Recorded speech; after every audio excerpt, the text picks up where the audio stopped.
Welcome everybody to another edition of Blacks in Motion right here at BVN at 8. And as always, it's your sports guy Clif here giving you the hottest news in sports out there right now. And on this week's segment, I'm going to talk a little NBA basketball, but I'm going to talk about a particular woman in an all-male sport. And then I'm going to come back and talk about a little bit more sensitive issue with transgenders in America and the ESPY Awards. Yeah, I thought I could get away without talking about Caitlyn Jenner, but anyway, we're going to go back to the NBA, and we're going to talk about one Becky Hammon. You know, Becky Hammon just recently got into the headlines by becoming the first full-time assistant coach in the NBA, making her the first female to do so, not only in the NBA, but across all four major sports here in America. Now, most people before this time may have known Becky Hammon from her illustrious career in the WNBA and overseas. She was a heck of a basketball player.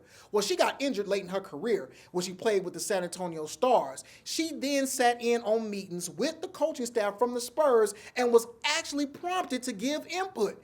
And Greg Popovich, head coach for the Spurs, felt like her input was great. So he valued her IQ when it came to basketball. And lo and behold, she became an assistant coach. But it doesn't stop there. You know, in the offseason, basketball, the NBA, they play in a couple of summer leagues, one in Utah, one in Orlando, and one in Las Vegas, with the one in Las Vegas being the more high profile when they get a lot of fans out there for summer league. And, you know, most of the time it's no-name kids playing or new drafted players playing in these games. Well, the Spurs decided to let Becky Hammon coach that team, and what did she do? She won the darn thing. That's right, she won the tournament out there in Las Vegas. So I want to take my hat off to Becky Hammon for going ahead and breaking that ground as a woman coach in the NBA, and who knows where that might lead. And I also want to give a little bit of props to Pop. That's right, Greg Popovich, for going ahead and making this move as the San Antonio Spurs continue to be one of the best model franchises across sports in America.